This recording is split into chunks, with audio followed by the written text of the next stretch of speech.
Hey guys, welcome to the MC Anime Podcast. We cover anime, geek culture, Japanese aesthetics, and Asian studies. We are a multi-fandom podcast, and you can expect to hear topics in your favorite hobby or fandom activity potentially. You can find MC Anime on Google Podcasts, Spotify, Apple Podcasts, and YouTube. Also, please check out mcanimepodcast.com, our website. Furthermore, stay tuned in for another episode.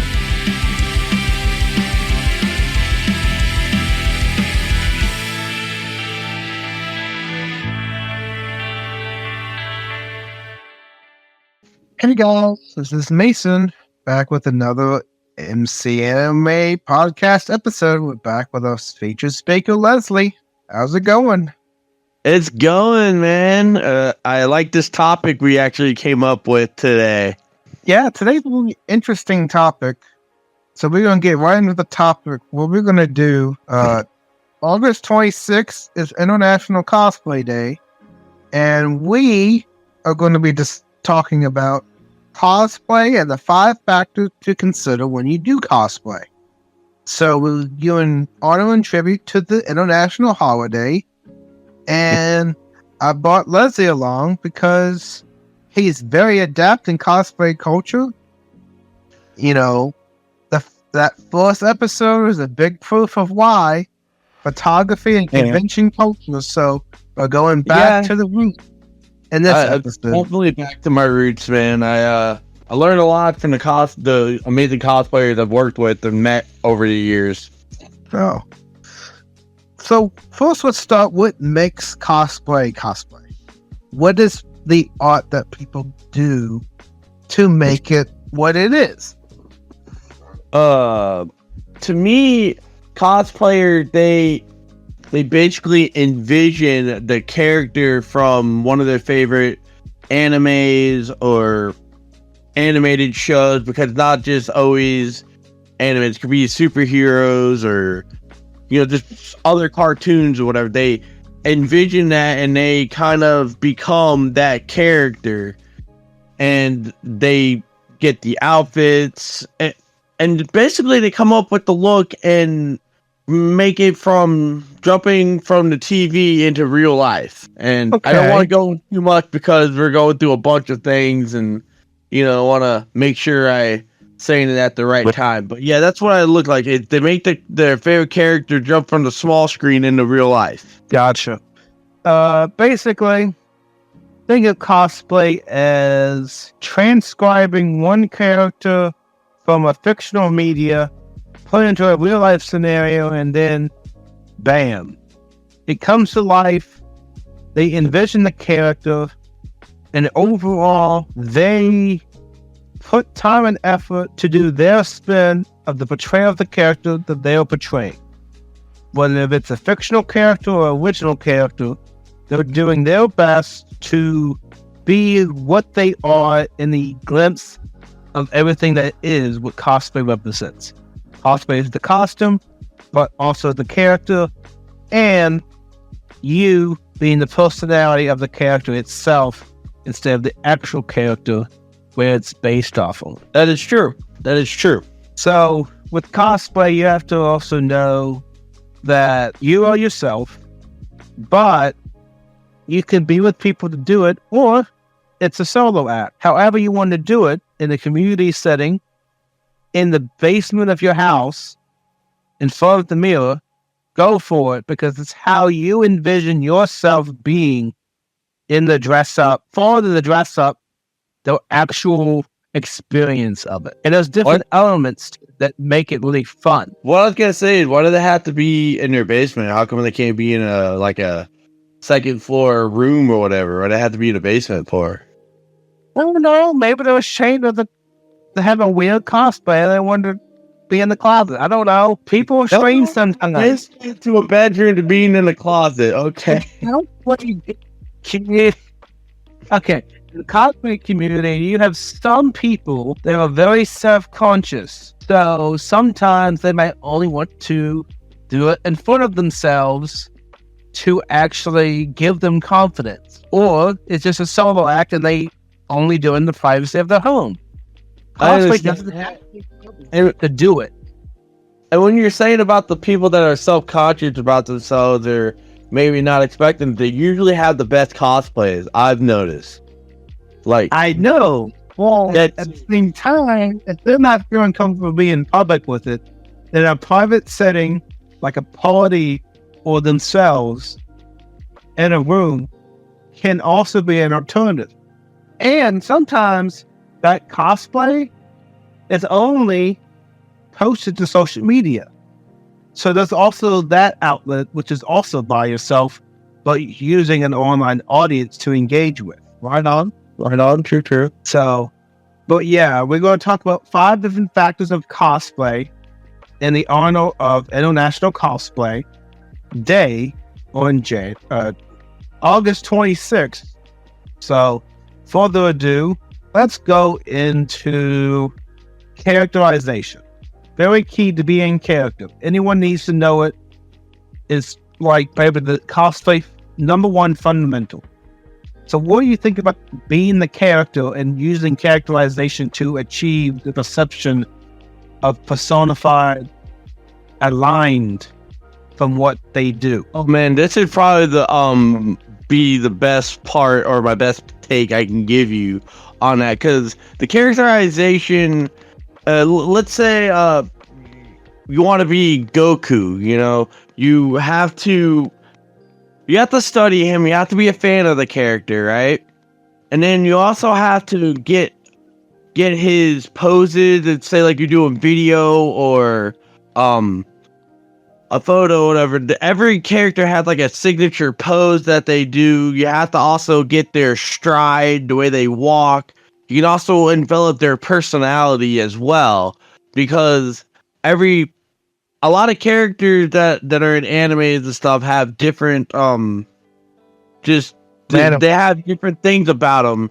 And to me, when you're characterizing all that, you have to make sure the hair is good, the detail to little things, poses, their signature pose, what they would say in certain things, how they will, if their personality, are they bubbly, are they serious, are they like a bad guy?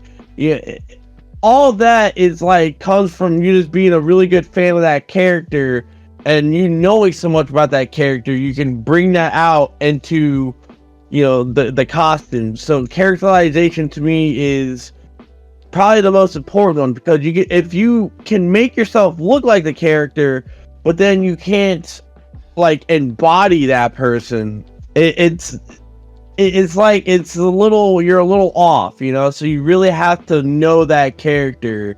And like I said, as a photographer, when I work with certain cosplayers and we do photos, I have to ask them, what are their signature moves if I don't know about them, or their poses. And you want to make sure you get that, because that's what they're most known for, Exactly. So let's take an example. The card case I'm holding right now. It's Harley Quinn. So how we would personify Harley Quinn? Well, in this scenario, you need to know what her background was. She was a psychologist in DC Comics, but she was a level of the Joker. She jumped in Joker venom, just like Joker was put in the acid like she was. She fell. Now, not only was she the psychologist, she becomes psychopath like the Joker. So she goes into mayhem, supports her hubby, Jay, Mr. J, and they go on terrorizing favor of Gotham, okay? Well, you have to know something. She has that psychology background, so she can deduce your character very well. She used different psychological tropes to characterize different people. So what can you take from that? Well, if you know that your character has a certain attribute, you want to act like that attribute. If she's a psychopath and she doesn't listen to reason, she does what she wants to do. Well, you also have to keep in mind that Harley Quinn is going to do whatever she wants that suits her at that time. And if she changes her mind, it's because she has no moral compass. You have to understand that to understand the character. Also, you have to understand her devotion to Mr. J. She would do anything to Mr. J despite how the Joker treats her. The Joker is a terrible partner in any relationship because of who he is.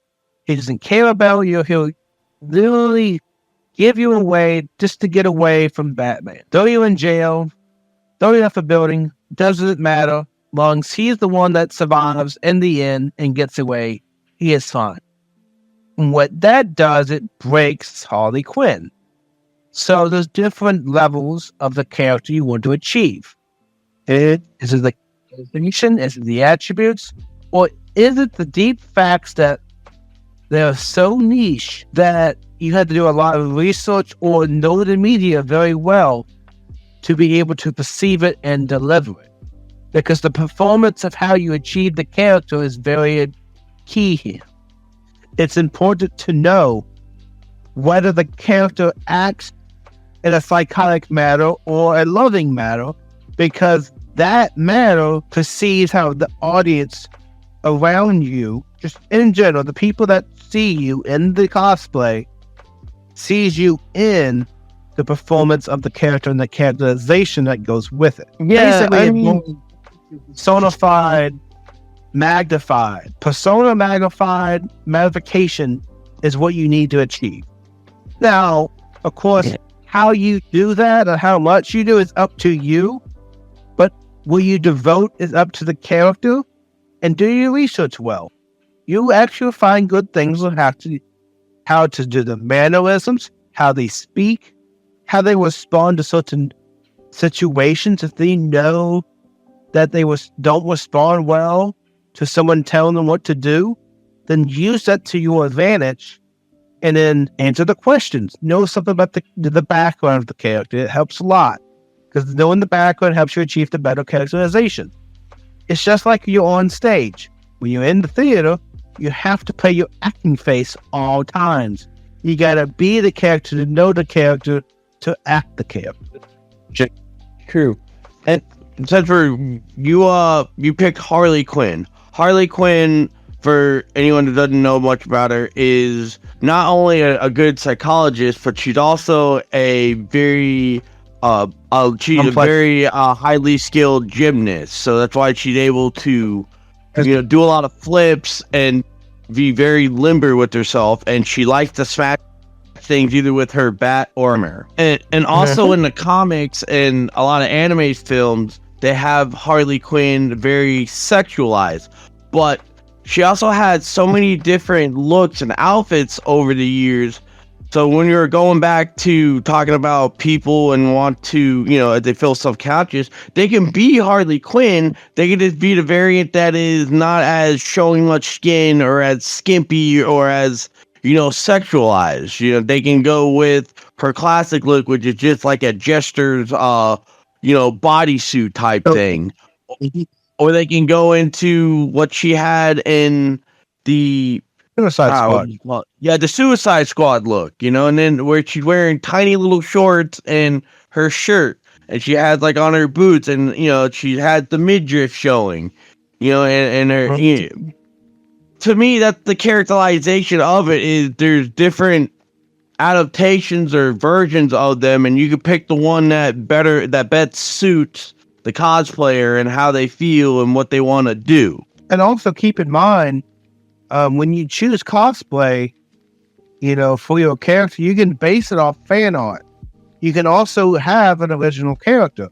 So the limit of what you do with that character is truly in the vision where you inspire the inspiration to use for the making of that character. So true. Whether it's different mediums or variations or an entirely exclusive character, you have the ability to transform into that character. That's why cosplay is so powerful if you do it right. Even if you do it halfway, you're still making an appearance. You still look like the character. So if you look like the character, if people can guess who you are based on what you did, that is the mission achieved.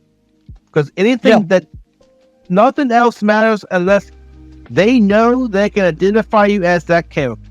That's the only goal. You're right. Definitely true. And that's what sells the characterization. If it's little, if it's It's up to you how much you want to invest into it. At least, if you go to the character, have a favorite quote, have a pose, and try to act like the character. That's exactly the minimum you can do to be happy. And people like taking pictures. Also, they like seeing you act like the character a little bit. It makes their day. And people were really good costume or just their favorite character. So if you impress someone, then you also achieved your mission. Yeah.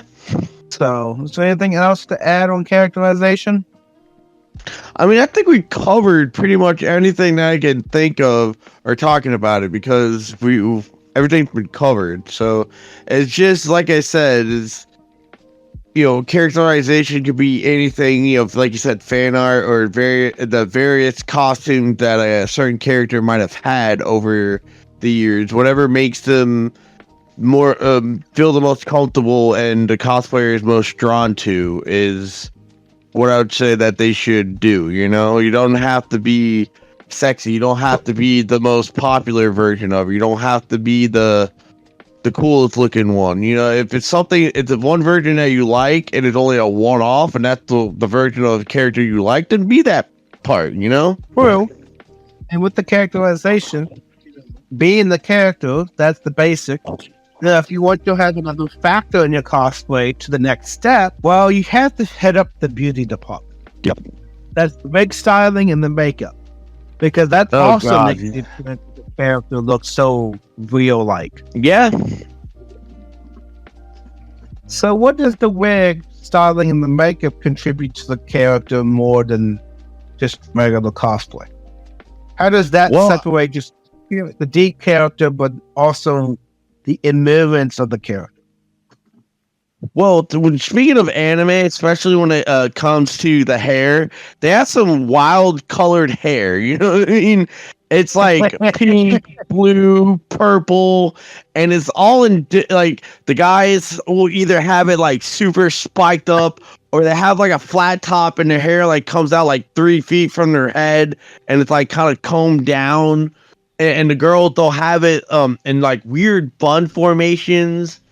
Like I'm thinking of like Sailor Moon when they used to call her Meatball Head because she had like her hair was in 2 braids and they looked like big meatballs on top of her head. So I mean, the wigs is basically there to extenuate the hair of the character, and like I said, a lot of their wigs and their hair is so extravagant that so you have to style the wig to make sure it's on point. It's just ridiculous how some of this hair is. And also wig styling, you can also, there's different forms of it. You got cutting the wig, you got braids, you have, put in French ponytail, you have dyeing the wig. Sometimes you have to like iron it out to get that straight hair look. There are so many cosmetics to hair itself that it can be very tricky. And even like stylists have to go spend a bunch of years just to master the craft. So when you really think about it, doing hair and doing wigs can be really time consuming, especially the style you're going for. Sometimes you gotta bleach. I was gonna say that I spent some time helping some of the models I work with brush out their wigs, and they're getting themselves in their outfits, and they're like, "Hey, it got a little messy with it. Can you like make sure the hair isn't frizzy?" So I'm sitting there holding the wig and just making sure you're brushing it so it's doesn't look like it's tangled or whatever. And it takes you just can't go in there and just do it. You have to like kind of give it some finesse. It's really hard. It's like you have to touch it with delicate hands, It's a little weird, but it's also not. It takes effort and skill to do it. I mean, I just do it a little bit, but you have to like finesse it, and I don't know how many times I can tell you I've had to help comb out the hair frizzes and stuff to get it at least looking somewhat good, not perfect, but just better, you know? Bro, let's do an example. Let's say you have a wig. You haven't worn it in 5 years. It's been in a tote, just sitting in your garage. Okay, you bring it out. It's like, oh, I want to be this character. I remember when I was this costume. I want to bring back to Convention Expo 2029. Right? Well, guess what? You gotta shape the wig. It's not been used in 5 years. It got tangled. Who knows what got in it? You gotta wash it. Let's say it's all dirty. You gotta wash the wig. So you have to like clean out the dirt. You might have to get all the tangles out. That means you have to hand wash it. You can't put it in the dryer because it's gonna just that would destroy it. So you gotta hand wash it, get all the wrinkles out. Sometimes you might actually have to use shampoo if it's like real hair. If it's not synthetic, there's different ways to wash synthetic wig and real hair. Real hair can also be animal and human. So there's all kinds of things that goes in the wig. And then let's say you get all the tangles out. Now you actually got to get that wig back to the style of that character after you wash it. This time you have to let's say you have to use the curling iron. So you curl the iron all the way to make it curly. Now it's not curly because of the washing. Well, that's going to take some time, at least an hour or 2 hours, getting all the curls back into the shape of the character. Now you put it on, you got to shape it, you got to put it on your head.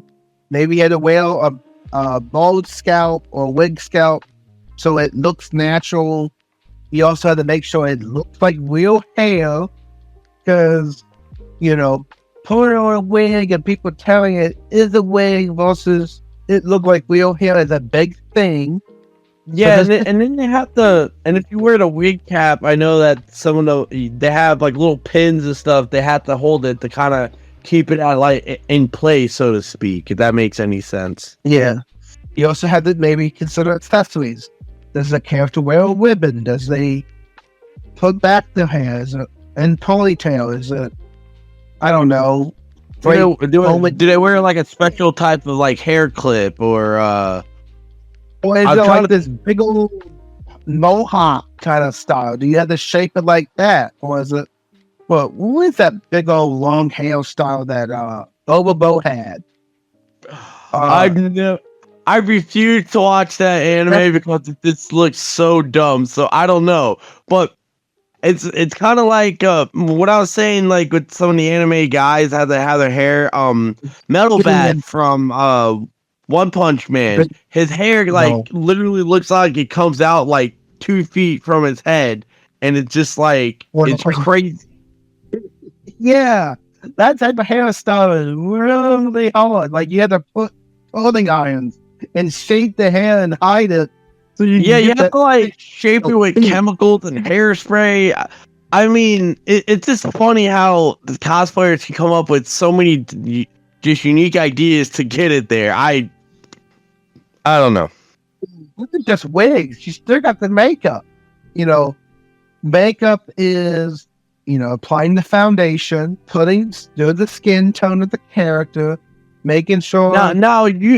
Since I had to do stage makeup when I worked at a Halloween attraction, and especially if you live in the southern part of the state, you actually put on like a special spray to help keep your makeup dry, so when you're sweating and stuff, it doesn't come off. So don't forget that. Usually you spray it on your skin first, and then you apply some foundation if you're gonna make your skin, if you need to go like darker or lighter or a different color, and then you spray yourself again. That way it kind of seals up the that part of the makeup, and then you go with all the other stuff you need to add on. So make different layers. You got layering. You have the basic makeup, then you have the undershadow. You have the eyelashes. You could also go into the lipstick. Yeah, I mean, there's different ways to make makeup more vibrant. got the the edges, the master. You also have to like maybe worry about your skin type. Your skin type factors a lot in the makeup. Your skin condition. So if you have a lot of wrinkles, you got to use extra makeup to hide that if you don't want to show it. Yeah, and you also got to make sure the makeup you're using doesn't irritate your skin that bad. So like when you go to take it off, you're not breaking out hives and rashes, you know? It has to be something you can afford because some makeup can go $50, $60 just for one bottle. Oh my God, yes. Yes. And also get the right brand that works for you. You also have to invest money into experimentation of good different types of makeup just to go with the character. I know that sounds like a lot, but sometimes people like a couple $100 just of makeup to test for the character. And I know once they so many makeup can go with it, then they use it and apply it in lots. Yeah, I mean, I know of they have I remember using stencils to kind of darken up like eyebrows and stuff. They have they look like pencils. And doing that, and there's just also so many little like hacks, I guess you call them, that people use to give themselves like a certain look or whatever. So it's really cool. You got remember the first makeup was pancake make, and then it went to different shades and the different skin tones and skin types. If you're the type of skin that gets irritated very easily, a non-allergic makeup can go a long way. Also, if you itch for a prolonged time, the non-itching type can also be very applicable to you. You also don't, if you're using face paint, you want to use the non-run version of that so it doesn't run on your face. Also, baby powder, believe it or not. Yeah.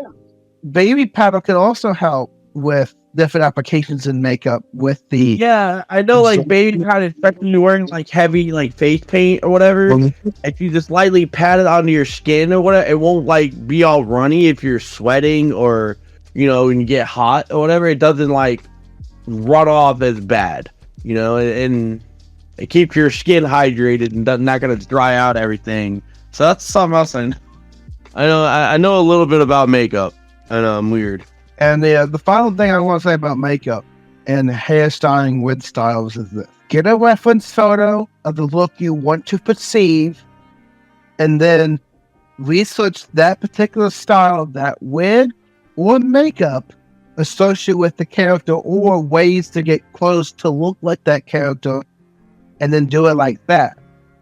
If you research how to look like this, how to get this look, or what can look like this, you can go a long way in looking like that character if you do that process. Yeah. Even if you go online and say, okay, I can do this, this, and this.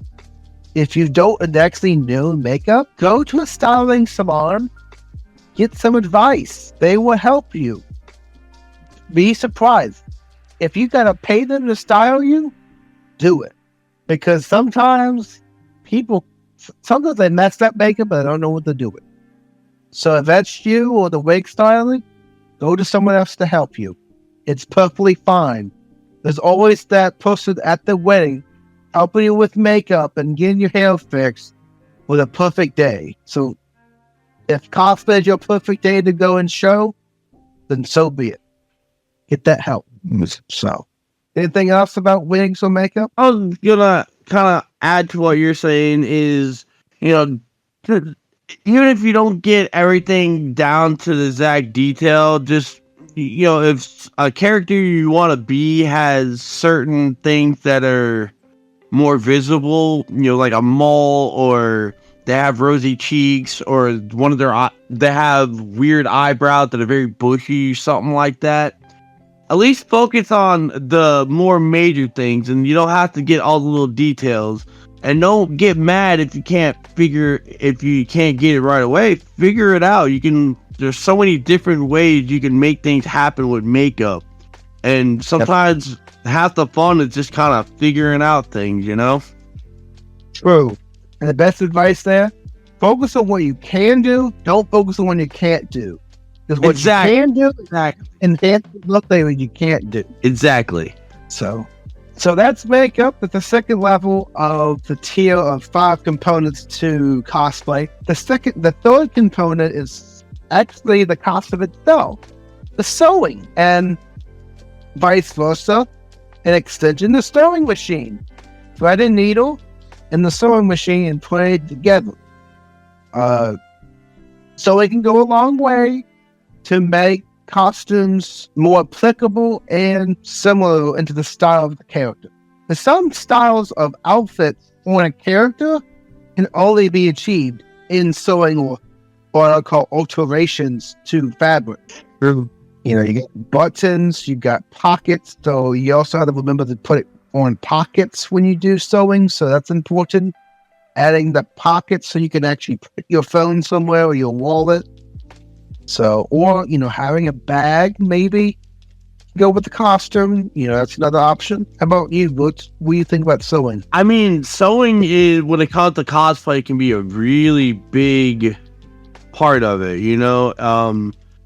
It's just, especially if you make your own, you know, there's so much you can do with it. And, you know, like you were saying, like, you know, if you can add into it, like there's, you know, if you're making your own cosplay and you know you're gonna be walking around, you can make a place for like your phone or your wallet, your keys, you know, little places that you can add to your costume and already be built in where it's gonna be comfortable, you know.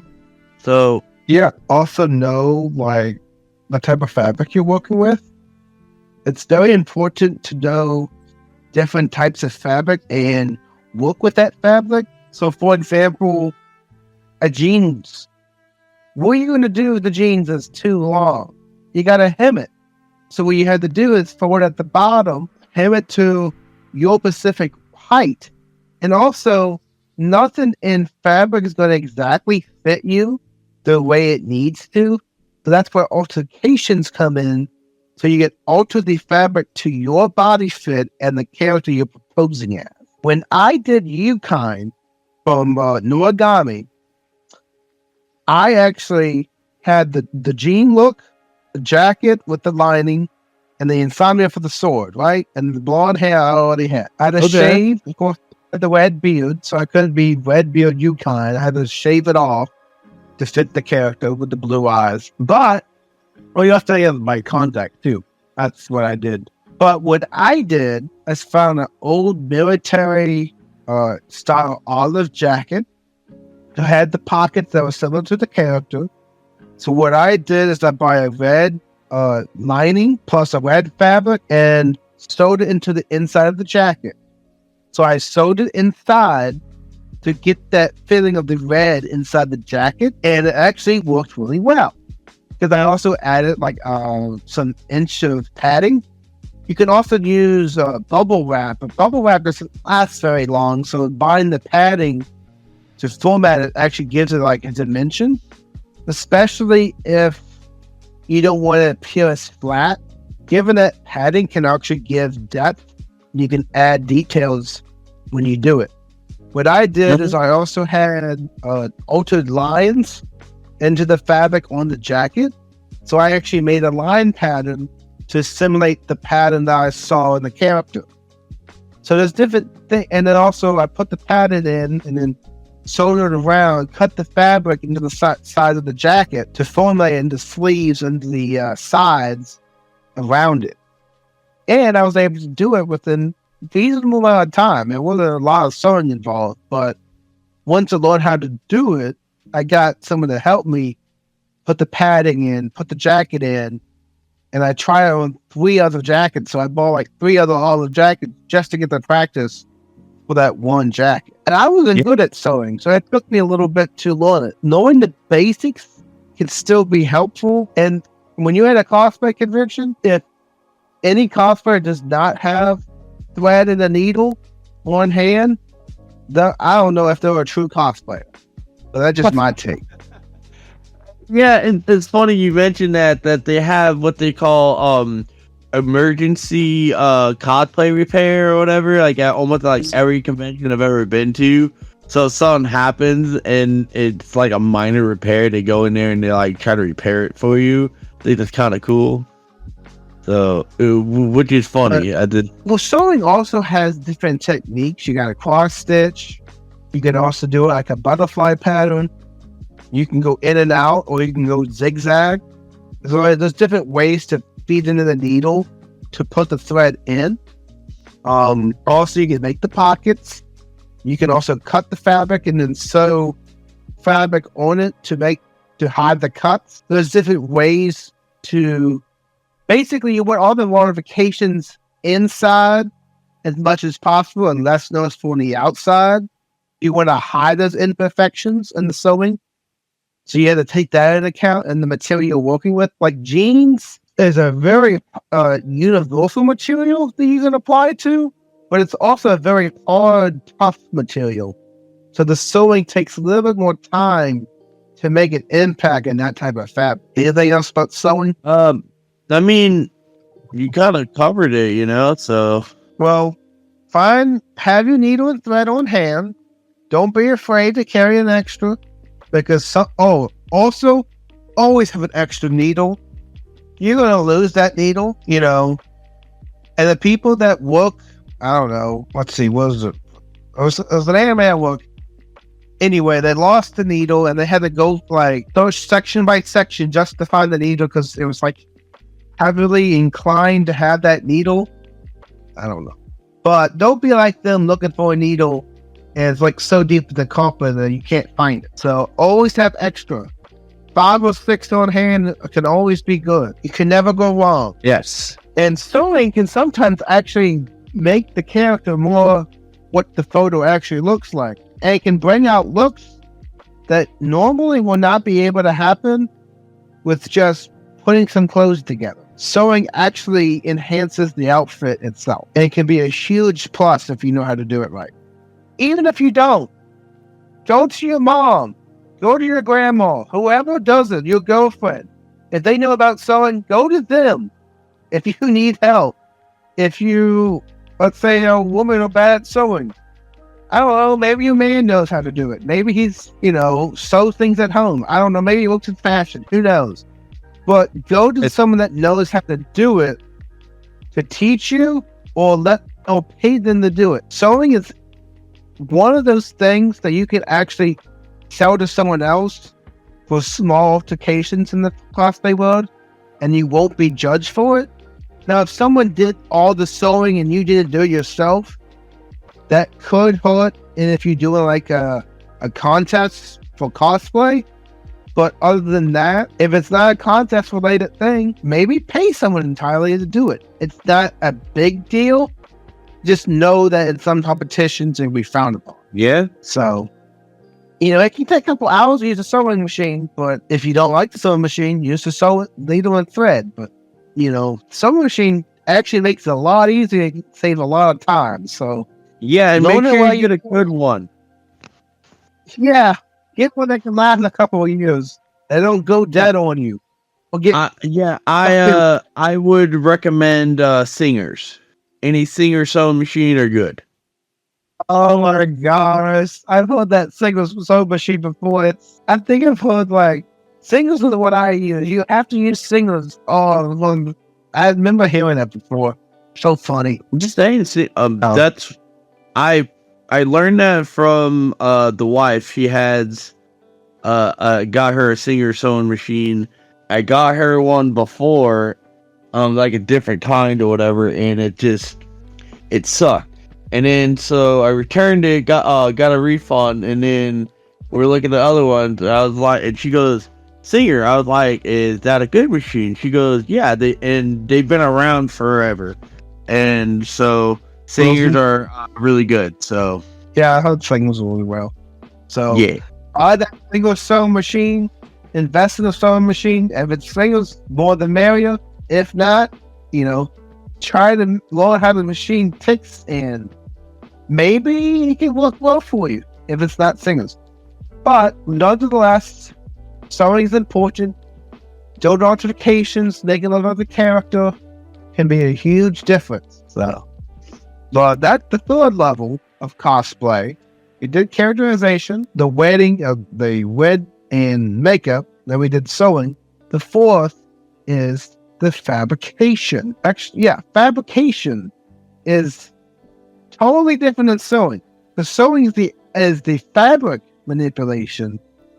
Fabrication is the manipulation of objects for the actual character. So, for example, Gundam is a perfected cosplay in cosplay, and a lot of times they have to put real materials together and connect them in different aspects.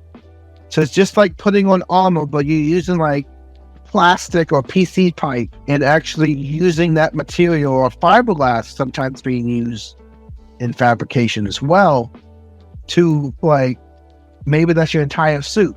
Star Wars has a lot of fabrications if you want to get the helmets right, the cadets, what they're wearing, the face shields, the body shields, all of that. You have to, put straps on. You put the straps on the fabrication, and you wear this fabrication as your cosplay. Shields are fabricated. Swords are fabricated, because you can't, a lot of times swords can't be metal and they can't be heavy. So you can use a plastic and model it and design it that way on the fabrication side of it to have a prop that goes with your character. So fabrication is a huge part. Even if it's just a prop, learning how to fabricate it can go a long way into selling your character. Yeah. So what do you think about fabrication? Time consuming? Yeah, because if you're talking about fabrications, it's talking about, say, like fabricating and building weapons, and usually it's out of like paper mache or plastic dip, or just all sorts of stuff. It is very time consuming, because I know some about that. Is when I built some weapons out of foam, and you do one thing to it, and then you have to like add something like glue or something like that to it, and you have to let it sit for a couple of hours, sometimes even overnight, for it to bond and get in the shape you want it to get into. So it is very time consuming, and you gotta like figure out what you're trying to do. Or like you said, you're building helmets, you have to maybe make sure that it fits properly on your head. That way where your eyes are gonna be at, where your mouth is gonna be, if it comes on and off really well. And also with fabrication, they a lot of times the fabric of choice is mesh. Mesh does really well because it doesn't make it super hot. It can actually make it cool. And it's easier to put the mesh and the straps and that type of material to the actual fabricated product, because it's easier to glue it down, and then use like a bungee type material that's stretchy to put it on and secure it. So it actually stays on your body more because of that typical style. Now the fabrications out there that only connect like puzzle pieces is mind-boggling, because that they have to fit. They also have to stay connected until you take those pieces off. So you have to move really well in the outfit. If you're all stiff and can barely move, then you maybe use too heavy material, or the process you did it wasn't the correct way. You want a lightweight material so you can be able to move. So like PCC pipe and stuff like that, or foam is probably the lightest material you can use in fabrication because of the movable factor. Foam is very light, easy to shape, you got the gluing aspect, and then when you put the paint on it, it applies really well, and it can take the different and the bendability and elastic can be good as well. I get what you're saying, and the fabrication is just crazy like that. But common fabrications is a foam or PC pipe. Sometimes I actually see fiberglass, but fiberglass is really hard to deal with because of the heavy material and the longer process to bend it and shape it. Yeah, and it's really hard to do that, but it's I've used fiberglass. It's really sturdy, so if you're making something that might be like, if you're making like something that's smaller, it's like a weapon that is maybe less than 2 feet, like a dagger, or you need like a little axe or sword or something. It's really good to use, but something longer, it gets heavy, and and if you're gonna be carrying that around a lot, it's gonna suck to be using, So if you got a broadsword, you want that broadsword to be as light as possible. Yeah. For movability, if you're gonna make a sheath, you need to make a sheath. So not only you have a sword, but if your character has a sheath, you need to make the fabricate the sheath as well and the sword to take it out and be Sir Lancelot from King Arthur. If you want to dress up as him, go for it. But you need that sheath and that armor, and one way to do that is the fabrication process. Now, I think the hardest fabrication process out there is metal. Metal is really hard to shape. It has a high durability and is very hot. The only fabrication I really see in metal is Renaissance and reenactments. That's the only time I see fabrication on that level with metal. So keep that in mind. And also, most conventions are not going to let you come in with metal at all part of your costume. Metal is a blunt object and heavy and can be a security issue. So keep that in mind. So do not make your weapons out of metal. I'm going to tell you, it's going to get confiscated or you cannot bring it in.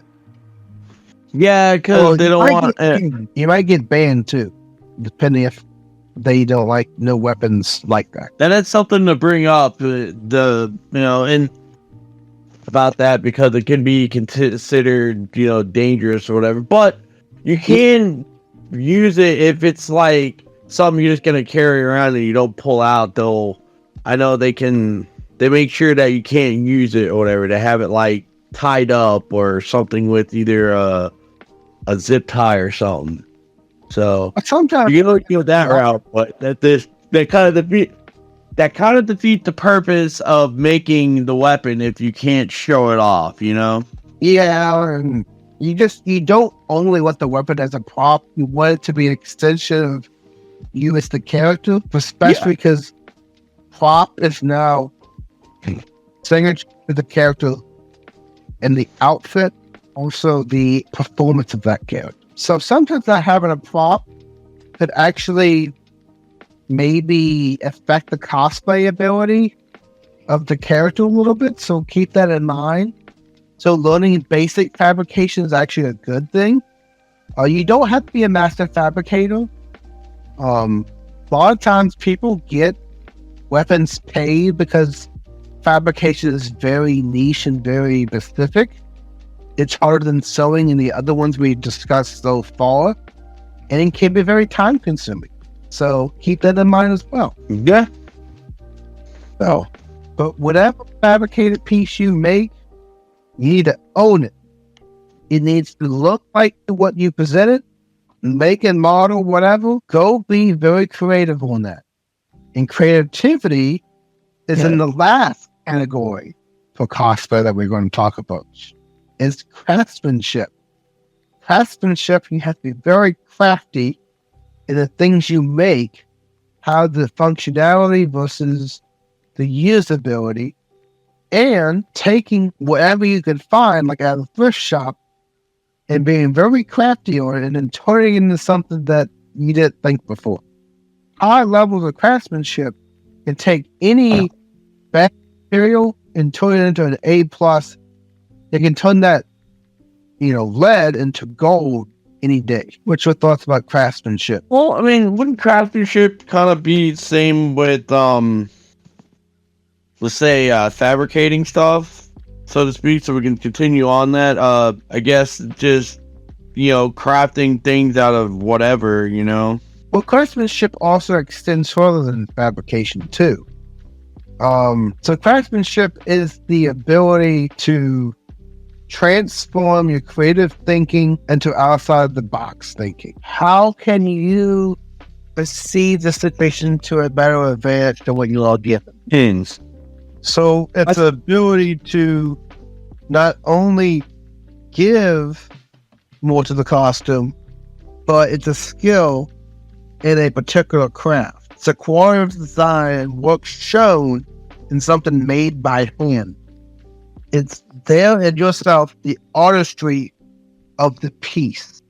It's the defining selling factor of the entire cosplay itself. How artistic does it look? Was your craftsmanship very high or very low? The craftsmanship can sink or succeed a cosplay in any given category because of how much it looks can give to the outfit itself and the character by definition. That's why I put craftsmanship as the fifth, because craftsmanship is actually very hard to master if you don't do it right. To artistic level, this is years of doing the craft, years of being able to create, but be very creative in the process. What you think? I kind of think of what you have to say. I believe the craftsmanship is more of like an overall view of like everything we've already talked about, Combination of everything to its highest degree. Yes. It's most yes. Yes. Because how craftsmanship can go a long way. If the wig sells your character, then that's where your craftsmanship proves.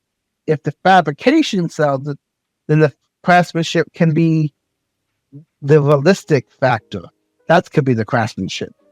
If you say have a character, well, craftsmanship is not going to really, well, actually craftsmanship is the acting. But if you do a very artistic form of acting and do a good dialogue, that's your craftsmanship. And then the sewing, the stitching patterns is the artistic level. The makeup is the foundation, stuff like that. So craftsmanship combines everything, but it's also separate on its own, because craftsmanship is one of those higher categories that contests actually look for to determine a winner that people enter compared to other people running. So it's very important to understand craftsmanship and be able to deliver on it. So after everything we talked about, what's your closing arguments on cosplay? Leslie? Hello? Yeah. What's your final conclusion about cosplay and International Cosplay Day coming up tomorrow, August 26th? Well, I think cosplay had started off at just like a kind of little niche thing that only a small amount of people did, probably 15 to 20 years ago. And just in the past decade or so, it has exploded into more of an art form instead of like a on the fringe of society type thing. It's becoming more elegant, more detailed, more respectable. In the cosplay, more just everything. It's just bringing the art form into the wider audience, so to speak, and it's still going to this day. I just see a bunch of things that just always blow my mind of how people do things, So cosplay itself, I think, does need to be celebrated because it's a very welcoming type of thing. People that do it, they put a lot of time and effort into it, and it's something that it should be encouraged more. And I'm happy that it is. And high levels of cosplay, there's a difference between buying a costume at a store or online versus someone making it home brew and actually being able to deliver on that home brew better than what basically think about movie sets or theaters and having high cost costume people just doing costumes to make it either look historic of the time it was shot or a particular style of a character and how much money goes into it. Wigs are expensive, makeup can go be a lot, fabric can be really cheap if you go thrift shopping, fabrication, foam is the cheapest option because it uses the mold, also characterization, probably is the cheapest of all of them because you can literally just study the media source or read about the character and act like the character. So, and craftsmanship is your mastery of being artistic. So your artistic skills is when you develop a lot of time into making cosplay to get craftsmanship really high or get craftsmanship as a category to score in cosplay. Craftsmanship is very difficult to master because of all the other ones you have to master under it, which is characterization, the wig and the makeup, and then you have the sewing, fabrication, and the craftsmanship. So at the end of the day, it can be difficult. But once you get to craftsmanship level, you have exceeded in the other categories, at least know the other categories well enough to be adaptive in it and be able to do something with it. And you're not going to know everything in cosplay. Every character you do is going to be a different challenge because they require a different skill set to go about, and you basically pull up a resume when you do cosplay because you go into so many different skills that it's actually pretty interesting when you do it and how many skills you can come by doing it in the first place. So that concludes International Cosplay Day and the Factors of Cosplay. So if you are at an event or want to get inspired, look up, different cosplay. Maybe if you have cosplay, dress up as that character, post it on social media, have a fun day, and overall, just enjoy doing it. Even if it's amateur, build on the skill. The more you do it, the better you get it. The better practice you get, the more it can be rewarding and beautiful in the end. Anything else to say, Leslie? Yeah, don't let haters keep you down. If it's something that you're passionate about and you're just starting off, people want to say things and be rude. There's a saying: if you don't have haters, that means you're not doing it right. So take those words how you want them. And people are going to think they know more than you. It doesn't matter who knows more. If you can actually get help from them to make you learn more, then that's what counts at the end of the day. There you go, baby. There you go. But yeah, it concludes for International Cosplay and the factors of how to do cosplay. If you want to know more, please see Leslie on his projects and what he does, where they can find you, Leslie. Oh man, I'm on social medias. Mainly my Madewell art photography is all my photography stuff. You can find me. My name is Leslie Madewell on Instagram, Twitter, or I think it's X now, and Facebook. So that's where you can find me. And yeah, that's where I'm at. All right. Well, there we go, folks. Have a great cosplay and be the character you want to be. Sky's the limits.